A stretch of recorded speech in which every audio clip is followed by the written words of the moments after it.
Hello everyone, आज हम ल्यूसेंट्स general knowledge का एंशिएंट हिस्ट्री का लेटर वैदिक पीरियड कवर करेंगे। इससे पहले के दो टॉपिक्स जिसके अंदर हमने वैदिक पीरियड का कल्चर, ऋग वैदिक पीरियड और हड़प्पन और इंडस सिविलाइजेशन कवर की थी। उसके लिंक्स आपको डिस्क्रिप्शन बॉक्स में मिल जाएंगे। चलिए अब स्टार्ट करते हैं letter Vedic period. Letter Vedic period belongs to 1000 BC से 600 BC। अभी हम बात करेंगे इसके ज्योग्राफिकल एरिया की। During the later Vedic period Aryan settlement covered virtually the whole of northern India. Later Vedic period के टाइम पे जो आर्यंस की सेटलमेंट्स थी वो कवर कर रही थी ऑलमोस्ट और ऑल नॉर्दर्न इंडिया। और द सेंटर ऑफ कल्चर, अब जो कल्चर का सेंटर था इनका वो सरस्वती से गैंग्स गंगा की तरफ शिफ्ट कर गया था, जिसको कि मध्य देश कहा जाता था। नॉर्दर्न इंडिया को आर्यव्रता कहा जाता था। There was mention of more rivers, अब और रिवर्स का मैंशन कर दिया गया था, जैसे कि नर्मदा, सदानीरा जिसे मॉडर्न गंडक कहते हैं, Chambal etcetera. Expansion of people towards the east is indicated in a legend of Shatapatha Brahmana. जो पीपल का एक्सपेंशन था ईस्ट की तरफ, इसको एक्सप्लेन किया गया था एक बुक में जिसका नेम था सतपाथा ब्राह्मणा। विदेहा माधवा जो थे वो क्या कह रहे थे कि जो विदेहा माधवा है उन्होंने माइग्रेट कर लिया है सरस्वती रीजन से सदानीरा को क्रॉस करके, और वो अब विदेहा जिसे कि अब मॉडर्न तिरहुत कहा जाता है उस लैंड पर आ गए हैं। ही यहाँ पे रिप्रेजेंट करते हैं अग्नि को। He then went burning along the earth towards the east। वो ही यानी अग्नि जो है वो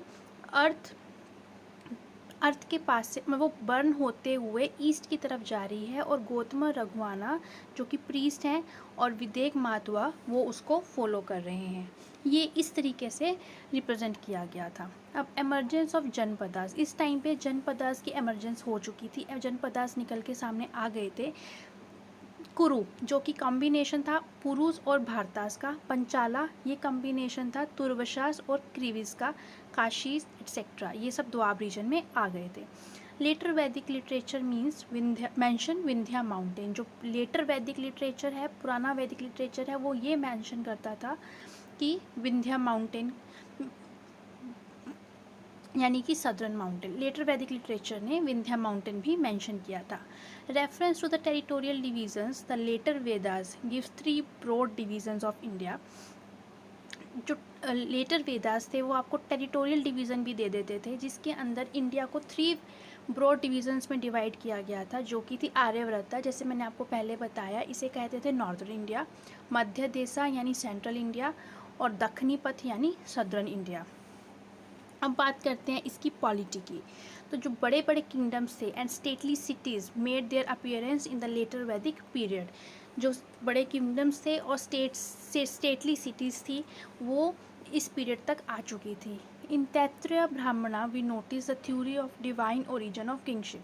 तैत्तिरीय ब्राह्मणा के अंदर हम किंगशिप की डिवाइन ओरिजिन के बारे में पढ़ते हैं।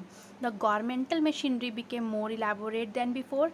जो गवर्नमेंट मशीनरी थी वो पहले से ज़्यादा इलेबोरेट हो गई थी, पहले से ज़्यादा एक्सपैंड कर गई थी as a sequel to the growth of power of king. जैसे किंग की पावर बढ़ी वैसे वैसे गवर्नमेंटल मशीनरी भी एलेबोरेट कर गई, एक्सपैंड कर गई। नए new civil functionaries besides the only civil functionary of Rig Vedic period the purohita came into existence. अब क्या था, जो नए सिविल फंक्शनरीज थे वो भी सामने आ गए थे। जैसे पहले सिर्फ पुरोहित थे, लेकिन अब नए सिविल फंक्शनरीज भी सामने आए थे, जैसे कि भागादुधा यानी कलेक्टर ऑफ टैक्सेस जो टैक्स को कलेक्ट करते थे, सुता सारथी जो रॉयल शैरियट चलाते थे यानी कि रथ चलाते थे, कस्त्री वो जिन्हें हम शैम्ब्रेल कहते हैं, और अक्षवापा यानी courier carrier. Next, the military officials of Rig Vedic times, the Senani, the general and the Gramani, head of village continued to function। जो military officials थे ऋग वैदिक टाइम्स के यानी कि सेनानी और ग्रामनी, ये सब अपना फंक्शन वैसे ही कंटिन्यू कर रहे थे। The period also saw the beginning of a regular system of provincial government. इस पीरियड ने एक प्रोविंशियल गवर्नमेंट को की भी एक रेगुलर एक सिस्टमेटिक सिस्टम जो था प्रोविंशियल गवर्नमेंट का उसको भी ऑब्जर्व किया। Thus we find sthapati being interested with the duty of administering outline areas occupied by originals. जो स्थापति थे, इनको ड्यूटी दी गई थी कि ये जो आदिवासियों के द्वारा ज़मीन को ऑक्यूपाई किया गया है उसको एडमिनिस्टर करना। Sthapati being put over the group of 100 villages, 100 village के ऊपर जो इनका हेड था वो था सत्तापति, और अधिकृता ये एक विलेज ऑफिशियल थे। उग्राज ये जो कि उपनिषदा में मेंशन किए गए थे वो प्रोबेबली एक पुलिस ऑफिशियल था। The popular control over the affairs of kingdom was exercised through sabha and samiti as in ऋग्वैदिक period. जो कंट्रोल था किंगडम के अफेयर्स का वो पहले के टाइम में भी सभा और समिति में ही देखा जाता था और अब भी ऐसे ही था।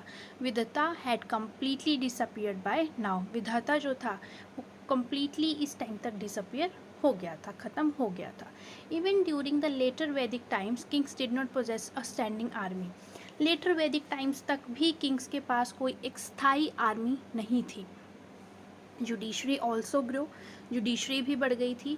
King played a great role in administering criminal law, king ने एक बहुत ग्रेट रोल प्ले करता था क्रिमिनल लॉ को एडमिनिस्टर करने में। किलिंग ऑफ एन एम्ब्रियो, एक एम्ब्रियो को मारना, बच्चे को गिराना। होमिसाइड, मर्डर ऑफ ब्राह्मण, स्टीलिंग ऑफ गोल्ड और ड्रिंकिंग सुर, ये सब एक सीरियस क्राइम के अंडर आ गए थे। Treason was a capital offence, जो ट्रेजन था उसको एक कैपिटल ऑफेंस, जो पूंजी से रिलेटेड ऑफेंस होता है, उसके अंडर लिया गया। अब बात करते हैं लेटर वैदिक टाइम्स की सोसाइटी के बारे में। As the time passed by, yajnas became more elaborate and complicated ceremonial, leading to emergence of learned men known as brahmanas. जैसे जैसे टाइम पास हो रहा था यजनास जो थे वो और ज़्यादा इलेबोरेट और कॉम्प्लिकेटेड होते जा रहे थे, जिसके वजह से उन लर्नड मैन की एक कैटेगरी और निकल के आ रही थी जो कि ब्राह्मणास थे। And as the Aryans expanded to the east and south, जैसे जैसे आर्यंस ईस्ट और साउथ की तरफ एक्सपैंड करते गए तो group of people known as Kshatriyas emerge to conquer territories administer them. तो पीपल का ग्रुप, वो जिसे कि क्षत्रिय कहा जाता है, वो भी निकल के आए टेरिटरीज को कॉन्कर करने के लिए और उनको कंट्रोल करने के लिए। जो remaining Aryans formed a separate class known as Vaishyas, जो बच गए थे आर्यंस, उन्होंने एक नई क्लास बना ली अपनी जिसे कहा गया वैश्यास। ऐसा ये वैश्यास अ वर्ड डिराइव फ्रॉम विस मीनिंग पीपल, ये वर्ड कहाँ से लिया गया है? विस, जिसका मतलब होता है पीपल, लोग।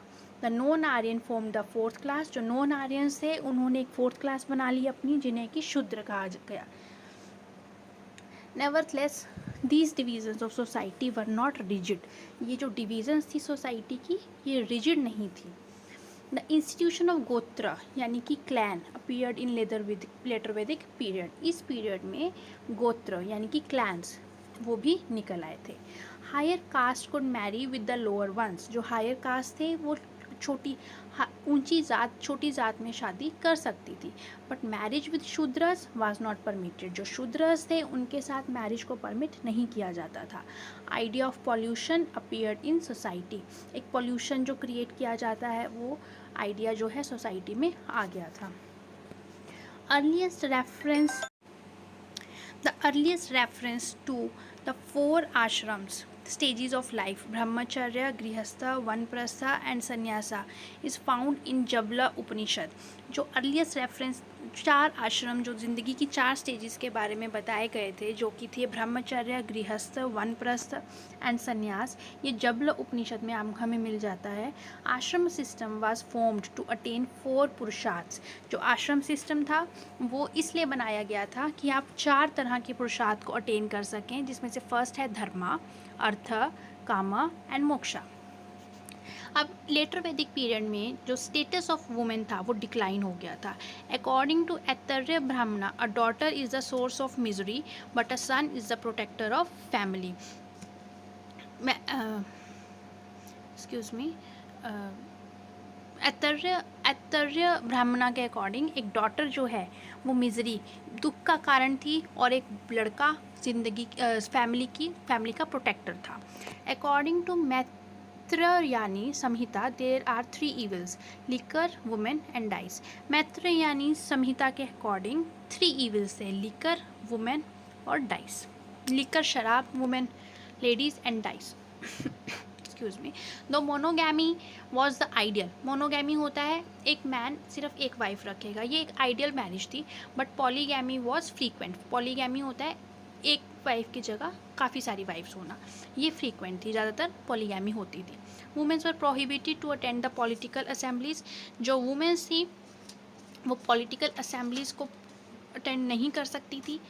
अच्छा, और तो यज्ञवल्क्य गार्गी डायलॉग जो था, ये एक डायलॉग जो हुआ था इनके बीच में, वो इंडिकेट करता है that some women had got higher education, यानी कुछ वुमेन्स को हायर एजुकेशन भी मिली थी। अच्छा, टाइप्स ऑफ हिंदू मैरिजेस। अब टाइप्स ऑफ हिंदू मैरिजेस, किस तरह की मैरिजेस थी उस टाइम पे? Brahma vivaha, giving the girl to a man with dowry. Man एक गर्ल को ऐसे आदमी के साथ देना जिसके साथ वो डोरी भी दे रहे हैं, मतलब लड़के के साथ लड़की की शादी विद डोरी, डोरी भी दी गई, उसको कहते थे ब्रह्म विवाह। फिर दैव विवाह, इसमें क्या था? Giving the girl to the priest himself in lieu of his fees. Priest की अगर आप फीस नहीं दे पाए हैं और अगर आपने अपनी बेटी की शादी उससे कर दी है तो उसे कहे जाएंगे दैव विवाह।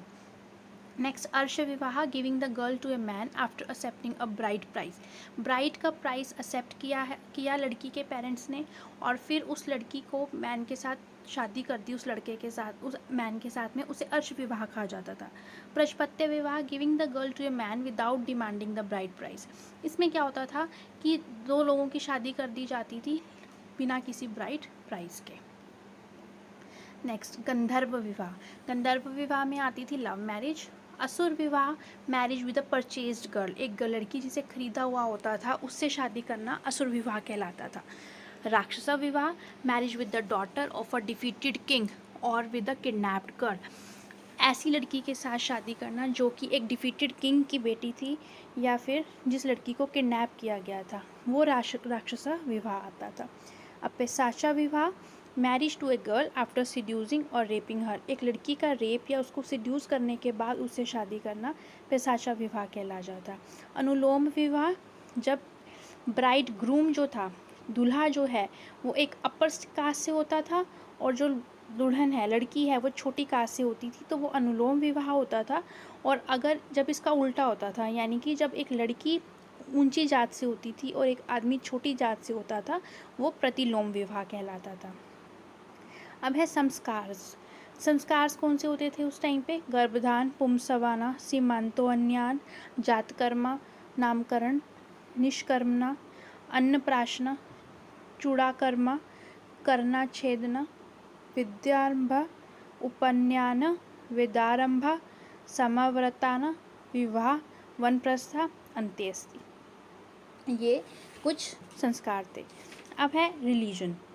The earliest divinities, Indra and अग्नि, were relegated into the background.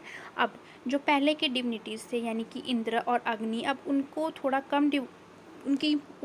सा कम डिवोट किया जाता था। और जबकि प्रजापति कौन था? क्रिएटर ऑफ यूनिवर्स, जिसे बाद में ब्रह्मा कहा गया। Vishnu, patron god of Aryans, जो कि आर्यंस के गॉड थे विष्णु।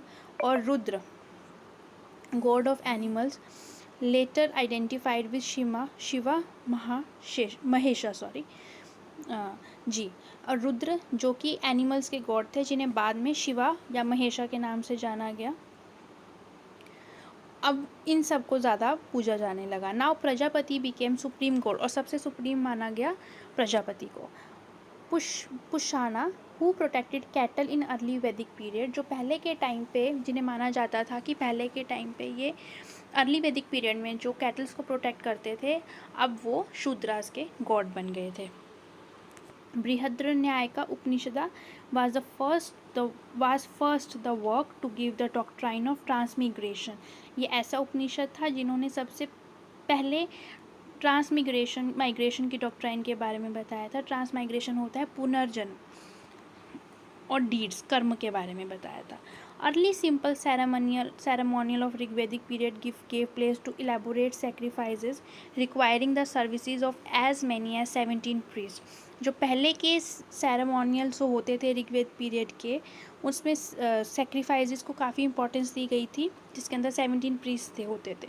लेटर वेद और ब्राह्मणों सेक्रीफाइसेस, लेटर वेदास के अंदर सेक्रीफाइसेस जो थे, यजनास जो थे, ये काफ़ी ज़्यादा लाइमलाइट में आ गए थे। दो तरह के सेक्रीफाइसेस थे, दो वेराइटीज़ थी सेक्रीफाइसेस की। इसे करने से पहले हम एक बार ये देख लेते हैं, पुरोहिता कौन थे? Priest, Mahishi queen, Yuvraj crown prince, Suta या Sarathi the royal herd charioteer, Senani general, Gramani head of village, Kshatta gateman, Sangrahitri treasurer, Bhagadudha collector of taxes, Akshavapa courier, Palagala friend of king, Govikarta head of forest department. हाँ जी, अब दो वेराइटीज़ के सेक्रीफाइसेस थे। फर्स्ट है लघु यज्ञास, जो सिंपल सेक्रीफाइसेस होते थे जिन्हें एक हाउस होल्डर जैसे कि पंच महायाजना, अग्निहोत्र, दर्श, ये सब जो थे ये इस परफॉर्म कर लेते थे, वो आता था लघु यज्ञा में। फिर है महायजना। महायजना में आता है ग्रैंड या royal sacrifice that could not be undertaken by aristocratic and wealthy man and the king, can only be taken by. जो महायजनास थे ये सिर्फ एक वेल्दी मैन, किंग या कोई हायर क्लासेस के लोग ही कर सकते थे। इसमें से पहला था राजसूय यज्ञ, जिसके अंदर क्या होता था, ये 1 साल तक रहता था और इसको बाद में अभिषेक के साथ ही बदल दिया गया। फिर था वाजपेय यज्ञ, इसके अंदर क्या होता था कि ये 17 डेज तक रहता था, एक अप टू फुल 1 ईयर, और इसको ड्रिंक ऑफ स्ट्रेंथ कहा जाता था। फिर है अश्वमेध यज्ञ, इसमें हॉर्स को सेक्रीफाइस किया जाता था, जो 3 डेज के लिए रहता था। नेक्स्ट अग्निष्टोमा यज्ञ, sacrifice of animals dedicated to Agni. इसमें एनिमल्स का सेक्रीफाइस किया जाता था जिसमें उन्हें अग्नि को समर्पित कर दिया जाता था, विच लास्टेड 1 डे, जो सिर्फ 1 डे ही रहता था। ऑल्दो यज्ञिका, परफॉर्मर ऑफ यज्ञ and his wife spent ascetic life for year before यज्ञ। जो यज्ञिका यानी जो यज्ञ परफॉर्म कर रहे हैं वो और उसकी वाइफ एक तपस्वी का जीवन जीते थे यज्ञ के 1 साल पहले तक। ओकेजन ऑफ दिस यज्ञ सोमरसा वॉज कंज्यूम्ड। इस यज्ञ को करने से पहले या उस टाइम पे सोम रस को भी कंज्यूम किया जाता था। Towards the end of Vedic period, there was emergence of a strong reaction against cults, rituals, and priestly domination. Reflection of this mood is found in the Upanishads. Late Vedic period के end के time पे एक strong reaction आ गया था, लोग ये rituals को, cults को, इन सब चीज़ों को बहुत ज़्यादा फोकस में लाने लग गए थे। अब आते हैं हम उनकी इकोनॉमी पे। जो लैंड थी पहले अर्ली वैदिक पीरियड में क्या था कि काउस ज़्यादा वैल्यूएबल थी, लेकिन अब लैंड ज़्यादा वैल्यूएबल बन गई थी। Agriculture began to replace rearing of cattle. Agriculture ज़्यादा लाइमलाइट में आ गया था। Plough was at times drawn by 24 oxen. Manure was known. Manure की जानकारी थी, और प्लो जो था वो 24 ऑक्सन्स जो थे उसको 24 बैल जो थे वो उसको प्लो लेके जाते होते थे। Rice, barley, beans, sesame and wheat were cultivated.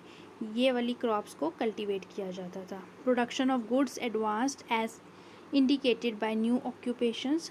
जो गुड्स की प्रोडक्शन थी वो एडवांस हो गई थी, और नए ऑक्यूपेशन जैसे कि फिशरमैन, वॉशरमैन, डोर कीपर्स, ये सब आ गए थे। Indicating specialisation distinction was drawn between chariot maker and carpenter. एक स्पेशल डिस्टिंक्शन बना दी गई थी एक शैरियट मेकर और एक कारपेंटर के बीच में। Considerable advance was made in the knowledge of metals. काफ़ी ज़्यादा नॉलेज ऑफ मेटल्स जो है वो बढ़ गई थी। Mention of tin, silver and iron was made apart from gold. Gold के साथ साथ टिन, सिल्वर और आयरन इनका भी मेंशन दिया गया है। एंड अयास क्या था, या तो कॉपर को वो कहते थे या आयरन को कहते थे। ये सब मेटल्स भी आ गए थे जिनके बारे में उन्हें अच्छे से जानकारी थी। Evidence was there regarding organisation of merchants into guilds. ऐसा भी एविडेंस मिलता है कि जो मर्चेंट्स थे उन्होंने अपने आप को ऑर्गेनाइज कर दिया था गिल्ड्स में, because of reference to corporations and alderman. किस वजह से, जो थोड़ी सी जो कॉरपोरेशन थी और एल्डरमैन ये सब चीज़ें जो बीच में आ गई थी, इस वजह से उनके गिल्ड भी बनने लग गए थे। और एक कल्चर था उनका जो 1100 BC से 600 BC में रहा, जिसे हम वो कहते थे PGW कल्चर, यानी पेंटेड ग्रे वेयर, पेंट किया जाता था ग्रे कलर से। Thank you so much. कल हम महाजनपद पीरियड जो कि 600 BC से 325 BC को बिलोंग करता है उसे कवर करेंगे। Thank you so much.